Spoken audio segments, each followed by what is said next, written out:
What's going on, everyone? JRez back with another episode of the Rescueality Podcast, where we dive into the reality of animal rescue. Today, talk about how the dog you may have adopted might not be the best fit for you, the best match, and maybe you might be looking at adopting a dog, but you should maybe be looking at a different breed. So, not just over my whole rescue career, but just in life in general, I have seen so many people that have a dog that most people would say is not a good match. And I've asked some of those people why they adopted that particular breed, and it was either, oh, they saw it all over social media and it was so cute, they saw videos, or my friend had it, or everyone told me to get this one, and that's why I ended up getting that particular breed.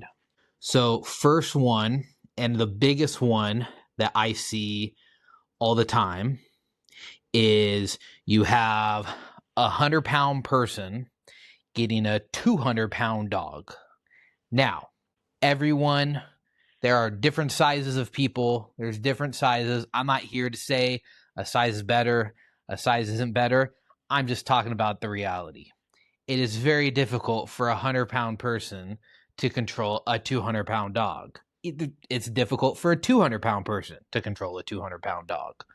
Now, I understand these bigger dogs are amazing in many different ways. I love big dogs. My favorite breeds are all big dogs. Talked about the Kangal, the Caucasian Shepherd, the Tibetan Mastiff. Those are my favorite breeds. And I know what it's like having big dogs. The biggest one that verified that I know was a 225-pound Neapolitan Mastiff, and his name was Goliath, fitting name, but it's difficult and not for everyone. So, I don't want to shame someone, but it's the truth. If you can't control a big dog can cause a big amount of damage. Need to maybe rethink. When it comes down to breed specific, the biggest one by far, and I'm talking about a large margin, is many people should not adopt or get or receive or find a Belgian Malinois, or as many people like to call them, little velociraptors. They have earned that title because they are insane little crackheads. Now, Belgian Malinois fit in a lot of different cases and a lot of different homes, specifically if you are a very active home.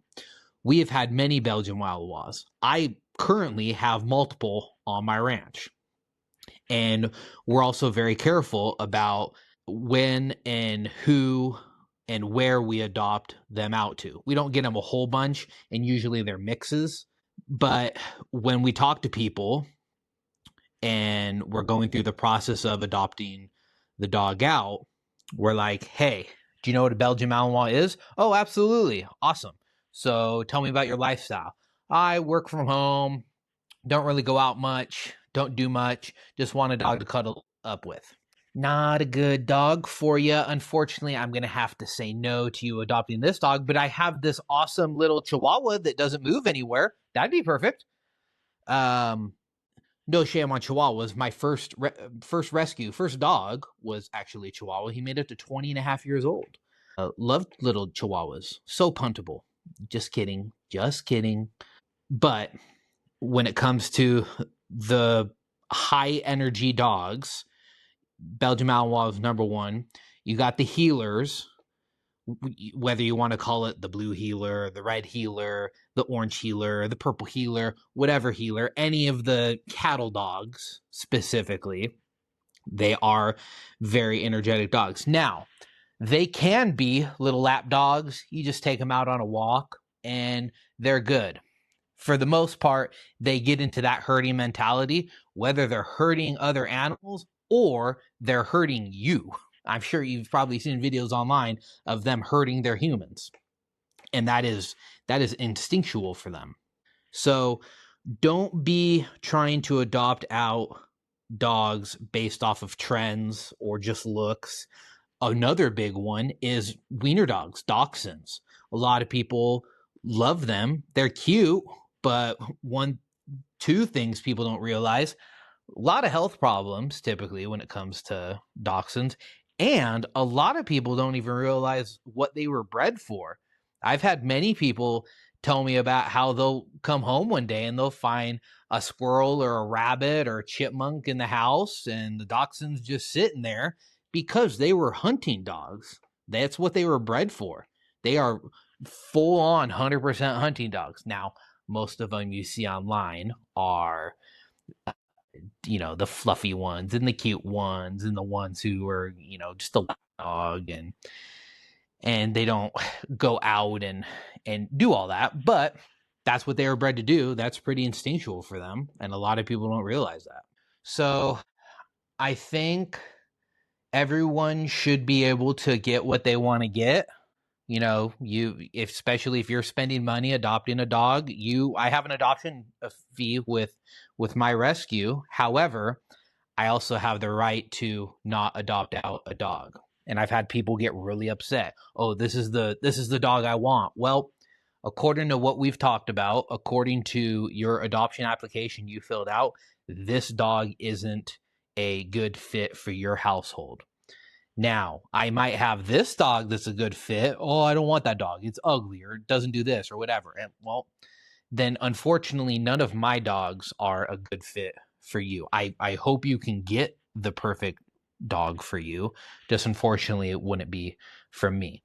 And a lot of people don't understand that. I think a lot of people just don't like being told no, at least in my experience. I've had everyone call me every name under the bus for not wanting to adopt out a dog to them. But at the end of the day, my first priority will be, always has been, currently is, and forever is my dog. I want to make sure my dog goes to the best home they possibly can. And if your house isn't a good fit, if your lifestyle isn't a good fit for my rescue, you can't adopt. And unfortunately, very simple. It is or it isn't. Now, if we're kind of on the line and it's like, if you're going to be gone for 4 hours to 6 hours a day, maybe a 4-month-old puppy is not the best, but maybe a 8 or 9-month-old puppy might work out for you. But if you are gone out of the house for 8+ hours, I don't even think a dog might be the best fit for you. I've had some people, they're like, yeah, I work 12-hour days and 7 days a week. And I'm like, why do you even want a dog? You're not even going to be spending time with the dog. Between having to run errands and do all that and working, where's even the dog come in? You just want a dog to cuddle up with and go to sleep. I mean, you're probably better off getting a cat that's maybe a little bit easier to maintain. Not saying cats are, super, super easy, but compared a dog to a cat, cats are typically easier. So then there's also, you get a rescue dog that comes with a past. A past a lot of times the rescue doesn't even know about. For example, I had some puppies thrown over my wall. I don't know what happened previously to the puppies. I don't know if they were beat. I don't know if they were starved. I don't know if they had to fight for their food. I don't know if they were ever attacked. I don't know any of that. So what I try to do is I try and build a good foundation for the puppy to go to their new home and get into the rhythm of the new house that they go to. The puppies and most any dog will fall into your daily life. You get up at 6, you go to bed at this. It just takes a little bit of time. Talking about once you first adopt a dog and then going through the process, that's a whole video I'm going to do right there, starting from the first day, the first week, the first month, the first year. But as for adopting specific dogs, I think instead of going for trends, instead of going for looks, actually do some research on some breeds you might be looking into and figure out what might work out for you. And then you can just ask the rescue, hey, do you think this is going to work out for me? Most rescues, any rescue that's, actually a legitimate rescue that's not trying to just get rid of dogs, they'll be like, hey, it's a good fit. Hey, it's not a good fit. So kind of in closing, most of the time, it's not even a bad dog that someone might adopt. It just might be a bad match. And unfortunately, it's not the dog's fault, but they tend to get the blame. And that kind of sucks. So if you have any questions about certain breeds or anything, I have adopted out and I've had come through my rescue almost every breed, except the very specific ones. So let me know and I'll answer any questions, and hope you learned something. And if you're looking for a specific dog, you can absolutely ask away. So thank you very much for watching, everyone, and I'll see you in the next one.